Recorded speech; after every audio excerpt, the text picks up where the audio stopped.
Hello mga ka-farmers, magandang araw sa inyo lahat. Welcome to my vlog. Ito yung aking YouTube channel. Sana ay masuportahan nyo. Ngayon, papakita ko sa inyo yung ang ating kulungan ng baboy. Yan. Dito makikita sa likod ko. Yan. Actually, mga ano pa lang to, 3 days pa lang namin ginagawa. Actually, sila pa gumagawa. Tumutulong lang ako.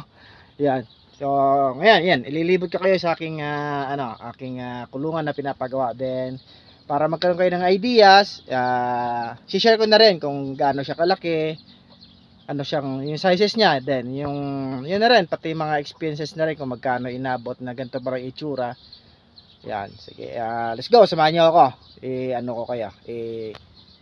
Ililibot ko kayo. Okay? So, yun mga ka-farmers, ito na yung ating kulungan. Yan, actually meron na siyang formas para sa kanyang poste. Yan, yung makikita nyo. Yan. Kompleto rin yan mga ka-farmers. May mga footing din siya. Nalagyan na rin namin ng mga footing para sa kanyang poste, para matibay. Bali yung ginamit naming kabilya dyan or bakal is 10mm. 10mm siya. Yan. 10mm and then yung ring niya is 9. Yan. Tapos yan, yung ano niya, nabuhusan na rin namin yung footings niyan. Yan. Tapos dito yung mga nagamit ko na hollow blocks na sa ano na. Mga 250 or mga 275 kasi meron pa akong 25 pieces doon na natira, mga nabili ko kasi 300. So yun, may 26 pieces pa ako na natira doon. So mga 275 yung mga nagamit namin dito lahat. Yan. Bali, eto, yung sukat nito is yung lapad niya is 6 feet. From dyan, papunta doon, yung lapad niya is 6 feet. And then, every span, kasi dalawang span ang ginawa ko na to mga ka-farmers, dalawang span. Yun, so bali yung haba nito is 15 feet. So, ang kalabasan niya is 16 feet ang width, and then the length niya is 15. So, yun. And then the other one na span is ganun din, magkaparehas lang. Yan. Yan lang ang ano niya. Kasi ano pa lang naman nag-uumpisa pa naman tayo mga ka-farmers ng pagbababoy. Actually, may experience na rin ako. Pero hindi siya noon tuloy-tuloy kasi lang, kumbaga wala tayong ating sariling lupa na noon tinatayuan ng baboyan natin. So yun, medyo hindi siya dire-diretso. Farmers, then dito sa likod, ang plano ko dito is yan, kung makikita nyo meron siya mga abang for drinker yan. Up and down para sa piglets and then sa mga malalaki na. Yan, bali bawat span 4 yung nilagay ko na na drinker. Yan. Bali ito na yung likod niya mga farmers, ito na yung likod niya. Actually yung mga nyog na to, nyog sa masaging na tinanim ko, medyo atras ko pa kasi baka tamaan ng aking yung dulo ng aking dulo ng aking bubong. Medyo tatamaan pag lumaki.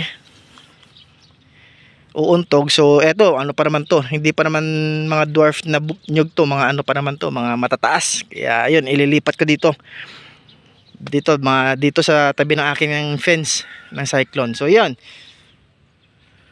mga ka-farmers, dito ang gagawin ko rito is lalagyan ko siya ng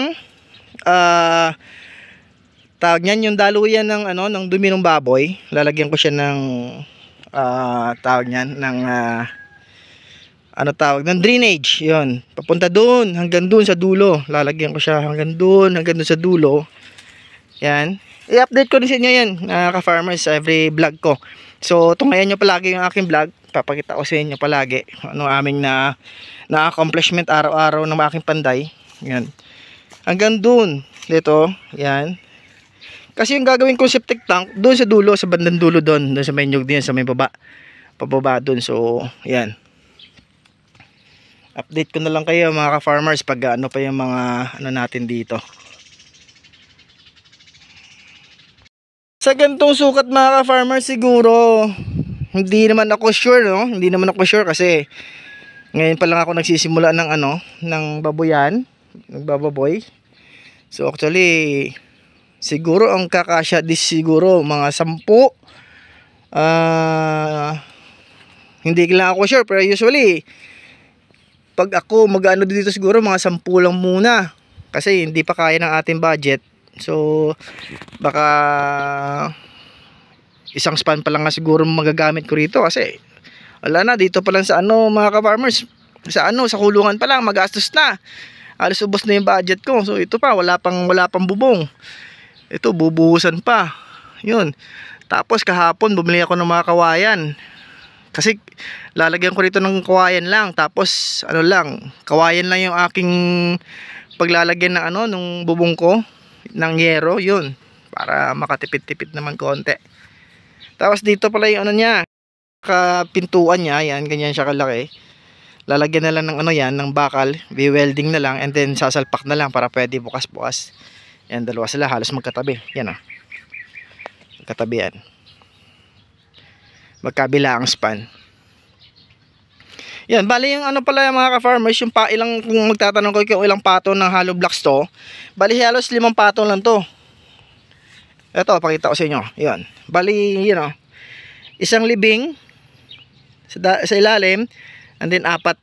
Bali 5 lang yan, 5 lang. 5 patong lang yan. Yan. Ayun. Yan, kung may mga tanong pa kayo mga ka-farmers dyan, pwede nyo naman kayo mag-comment below. And then susubukan natin, gagawin natin yung lahat para kapag comply po ako, makapag-reply po ako sa inyo naman yung mga katanong ano. Yan. So bali ganyan lang yung itsura niya mga ka-farmers.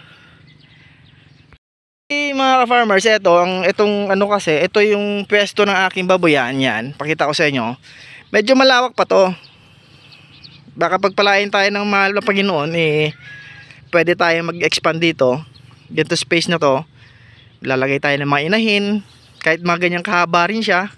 Tapos anda rin dito, yan, pwede ka rin mapagpatayo dito ng inahin. Pero in the future na yan siguro, hindi pa naman tayo hindi pa natin alam kung magiging maganda yung kalagayan ng ating negosyo sa kalaunan, ano. Pero ina-assume na rin natin yon, kiniklaim na rin natin yon, syempre, kasi ito na yung ano natin pinasok na hanap buhay. So dito mga ka-farmers, dito naman pwede rin ako dito mag-extend dito. Mag-extend pa ako kahit mga 2 span pa, pwede pa. Yan. Saka malawak pa yan mga ka-farmers. Yan. Marami pa tayong plano rito, kaso nga lang yun nga, sa kadahilan ng wala pa tayong budget. So eto na lang muna sa ngayon. Dito na lang muna tayo sa ating 2 span. Dito na lang muna tayo magfo-focus Yan. Mga ka-farmers, ngayong araw to, sa ating vlog na to, ito lang munang ma-share ko sa inyo. Yun, kung nagustuhan nyo sana yung aking na-share sa inyo at yung aking vlog, sana huwag nyo sanang kalimutan mag-subscribe, like, share, or kung may makatanungan kayo, mag-comment na rin ho kayo para ma-share ko na sa inyo mga na-experience ko rito sa pagpapagawa ho ng aking kulungan. Yan, so kita-kita ulit tayo sa ating next vlog. See you again mga ka-farmers. And thank you very much, and then God bless. See you again.